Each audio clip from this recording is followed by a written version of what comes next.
I never thought the moment I finally bought my first house would end with my mum crying down the phone and my dad telling me I'd forgotten where I came from. I mean, how does something that's supposed to feel like a major life milestone turn into a full-blown family Cold War? And the worst part is, sometimes late at night, when the whole house is completely still, I still find myself asking the same question. Did I really just set a healthy boundary? Or did I break my parents' hearts? 3 years ago, I bought my first home. Even now, saying that out loud gives me a strange mix of pride and disbelief. Growing up, owning a house always felt like one of those proper adult milestones that belonged to other people. People who had their lives sorted. People who knew what they were doing. I was not one of those people. I grew up in a fairly ordinary middle-class family in England. My parents worked hard. My dad did long hours, and my mum always kept the house running like clockwork. We were never rich, not by any stretch, but they made sure I had what I needed. Still, nothing was handed to me. When I moved away for university, I started working almost straight away. Part-time jobs, side hustles, freelance bits, anything that helped cover bills and chip away at my student loans. I lived in tiny rented flats with paper-thin walls and questionable plumbing.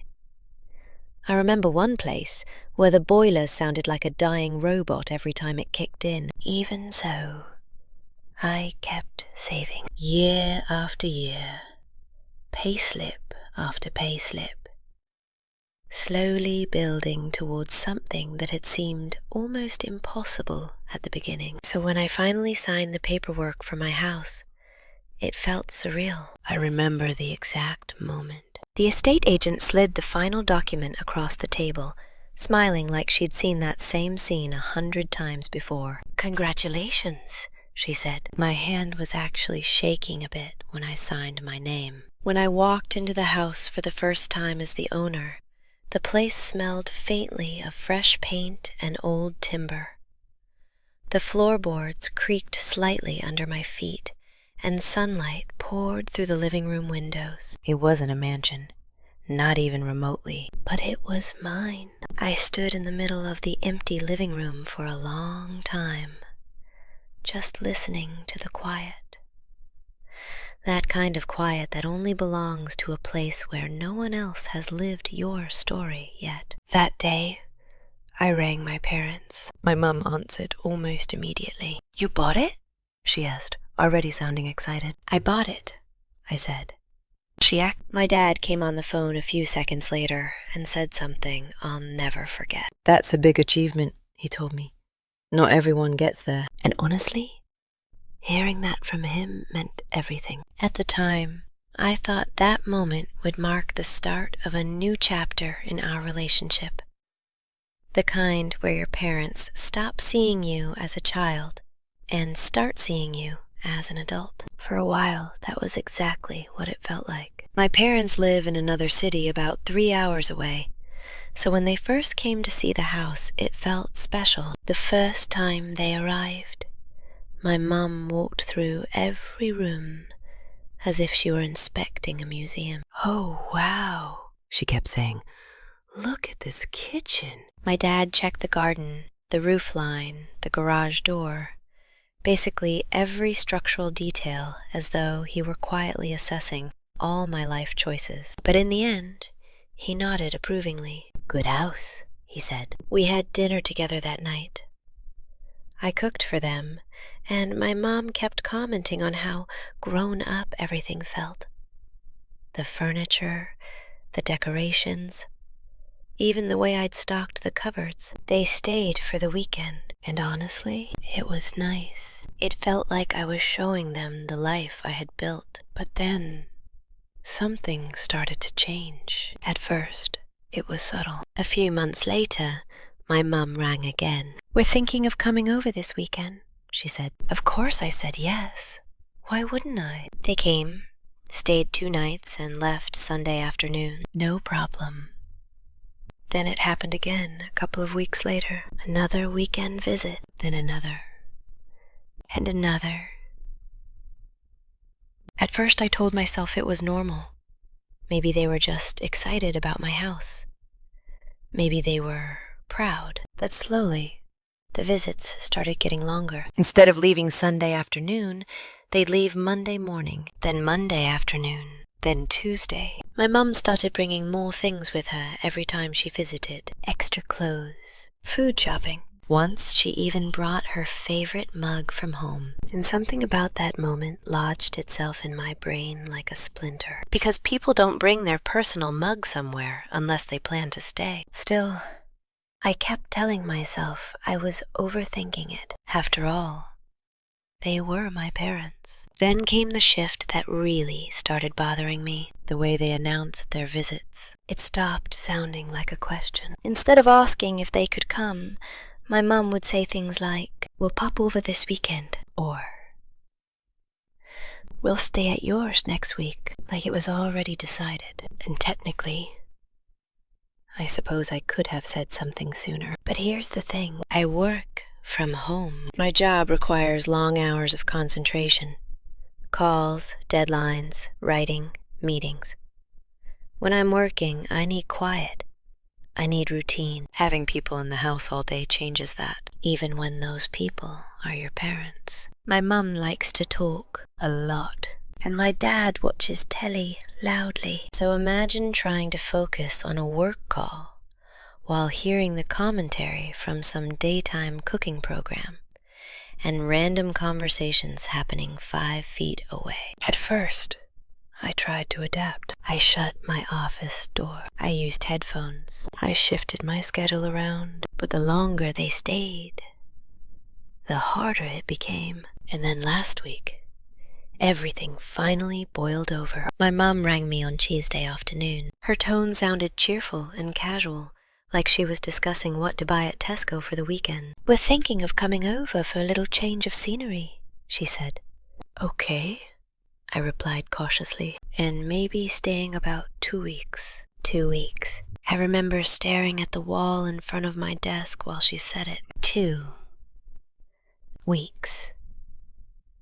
My brain started doing the maths instantly. 14 days. 14 days of noise. 14 days of rearranging my schedule. 14 days of feeling like a guest in my own home. My chest tightened.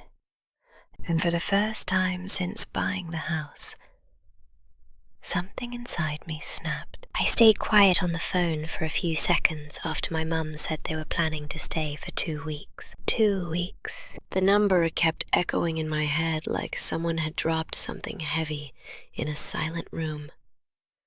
14 days. 14 mornings where I'd wake up and hear voices in the kitchen before I'd even made a cup of tea. 14 days of adjusting my life around someone else's presence inside the one place that was supposed to be completely mine. And the strangest part was how casually she said it. Like it was the most normal thing in the world. Not, "Would that be all right?" Not, "Have you got time?" Just, "We're thinking of staying 2 weeks." I leaned back in my chair and rubbed my forehead. "Mom?" I said slowly, trying to keep my voice calm. 2 weeks is a long time. There was a pause on the other end of the line. I could practically hear the confusion forming in her head. "What do you mean?" she asked. I swallowed. "This is my workspace too," I said. "I work from home.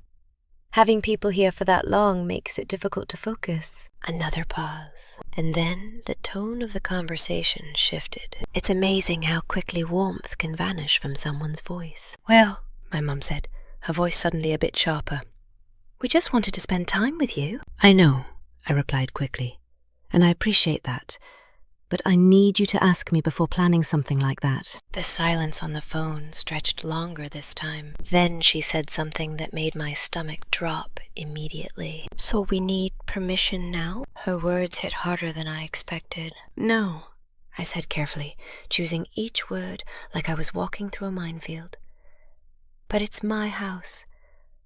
I just want to be asked first. That's when she sighed. Not a small sigh. One of those dramatic, disappointed parent sighs that makes you feel like you've somehow failed a test you didn't even know you were taking. I can't believe this, she said quietly. My chest tightened. What do you mean? You sound so ungrateful. That word landed like a punch. Ungrateful. I felt heat creeping up the back of my neck. Mom, that's not fair. Oh, really? She replied, her voice rising slightly. After everything we've done for you while you were growing up? There it was. The childhood card. I closed my eyes for a moment and exhaled slowly. This conversation was no longer about visiting. No, it was about something deeper, something emotional. I'm not saying you can't visit, I said. I'm just asking you to speak to me before making plans to stay that long. Before she could answer, I heard another voice in the background. My dad. What's going on? He asked. My mum must have put the phone on speaker, because suddenly his voice sounded much closer. Your child says we need permission to visit, she told him. I felt my stomach drop again. That wasn't what I said. But once words get twisted like that, it's nearly impossible to untangle them. There was a short pause. Then my dad spoke. Why would we need permission to see our own child? He asked. His voice wasn't angry, but it was firm in that way dads can be when they have already made up their minds about something. That's not what I meant, I said quickly. Then what do you mean? He asked. I tried to explain again. This isn't about visiting, I said. It's about staying for long stretches without asking first. But the more I explained, the worse it seemed to sound. My mum's voice cut in again. We thought you'd be happy to have us there. I am, I said. Just not for 2 weeks without warning. Then my dad said something that I still think about even now. Family doesn't need permission to visit. For a moment, I didn't know how to respond. Because in theory, that sounds lovely. Family should feel welcome. Family should feel comfortable. But there's a difference between feeling welcome and feeling entitled. And that difference was suddenly sitting right in the middle of the conversation. I took a deep breath. I'm not saying you can't come, I said again. I'm just saying you can't treat my house like a holiday cottage. The second the words left my mouth, I knew the conversation had crossed a line. Silence. Then my mum spoke again, but this time, her voice was quiet. Too quiet. I see, she said, and somehow that was worse than shouting. Well, she continued after a moment, I suppose we know how you really feel now. My chest tightened. That's not... But she had already hung up. The line went dead. I just sat there at my desk, staring at my phone. The room suddenly felt colder somehow. For a long time, I didn't move. Part of me wondered if I should ring back straight away. Maybe I could smooth things over. Maybe I could explain it better. But another part of me, the exhausted part, knew that explaining wouldn't change what they'd heard. And what they'd heard was simple. Their child had just told them they couldn't stay whenever they wanted. The next few days were strange. Normally my mum texts me nearly every day. Random little updates about life, recipes she's found online, photos of things from the garden. But after that call, nothing. No messages, no calls. Just silence. And silence from someone who normally talks a lot feels almost louder than actual noise. By the third day, I started wondering whether I'd gone too far.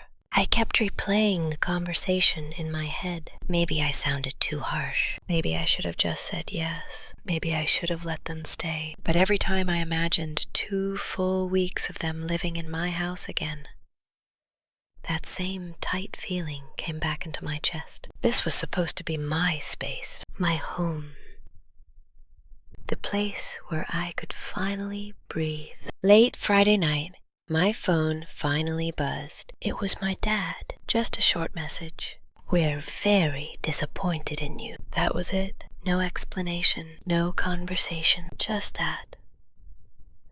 I stared at the screen for a long time. It's strange how a single sentence from your parents can make you feel like you're 12 years old again, like you've somehow done something terribly wrong. I set the phone down on the kitchen counter and leaned against it. The house was completely silent. No telly, no voices, no footsteps, just the quiet. And for the first time all week, I realized something. The silence felt peaceful, but it also felt a little lonely. And that's when the real question started creeping into my head. Had I just protected my boundaries? Or had I just damaged my relationship with my parents over something that shouldn't have felt like such a big deal? That message from my dad sat in my mind for days. "We're very disappointed in you." It's such a simple sentence.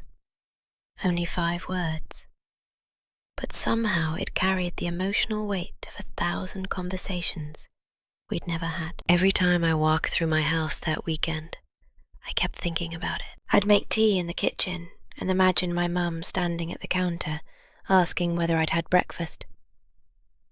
I'd pass through the living room and picture my dad sitting on the sofa watching the news louder than necessary. But the house was quiet. Too quiet. And the worst part was the guilt that kept creeping in when I wasn't expecting it. Because logically, I knew what I'd asked for wasn't unreasonable. I wasn't banning them from my life. I wasn't cutting them off. I had simply asked them to respect my space. But logic doesn't always win against emotion, especially when those emotions are tied to family. On Sunday afternoon, I was sitting out in the back garden with my laptop, trying to catch up on work, when I realized I was staring into the garden without actually reading anything on the screen.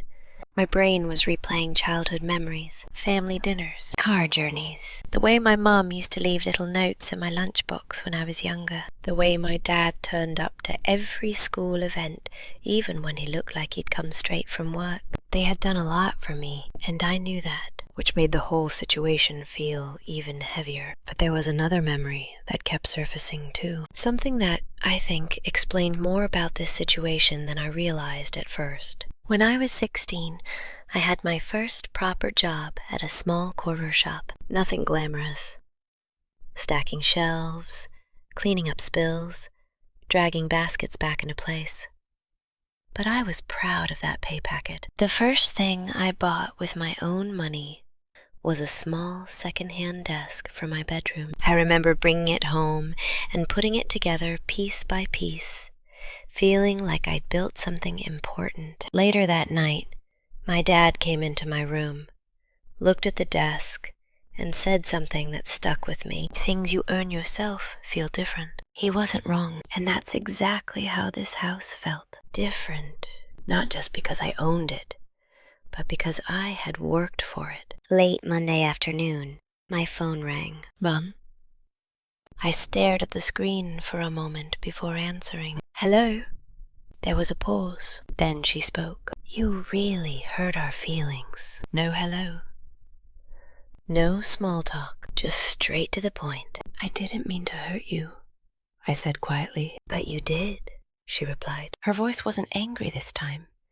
It sounded wounded. "And somehow that made everything worse." "We just wanted to spend time with you," she continued. "I know," I said again. "But it didn't sound like that," she said. "It sounded like we were getting in your way." I leaned back in the chair and exhaled slowly. "I never said that." "You didn't have to," she replied. Silence settled between us for a few seconds. Then she said something that really hit me. "When you were growing up, our home was always open to you." I felt a knot form in my stomach. "And now your home isn't open to us." That wasn't true, but I understood why it felt true to her. There's a difference between hearing, "You're welcome anytime," and hearing, "You can visit, but please ask first." To one person, it sounds like a boundary. To another, it sounds like rejection. "I'm not closing my home to you," I said carefully. "I'm asking for balance." She didn't respond immediately. Then she asked quietly, "Do you not enjoy having us there?" That question caught me off guard, because the honest answer was complicated. "I enjoy seeing you," I said, but long visits make my work harder. You've always been busy, she said. I know.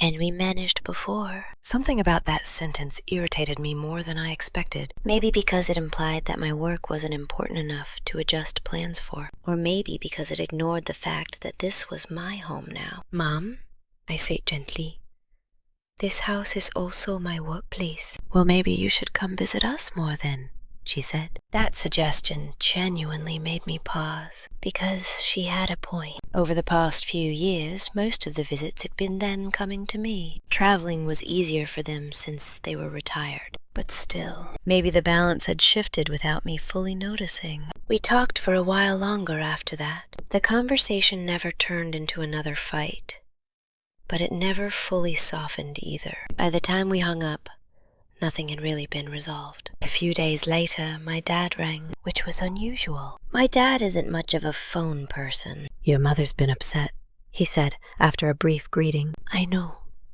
She thinks you don't want us around. That's not true. I told her that, he said. Then he added something that made me sit up a little straighter. But I also told her something else. What? That this house means something to you. I didn't say anything, he continued. You worked hard for it. There was a pause, and maybe we got a bit too comfortable. That was the closest thing to an apology my dad had ever given me in my entire life. And strangely, it meant a lot. But then he added one more sentence. You still could have said it better. I laughed a little. Yeah, I admitted. Probably. We talked for a few more minutes after that about ordinary things. The weather, a loose fence panel in my garden, some repairs he thought I ought to keep an eye on.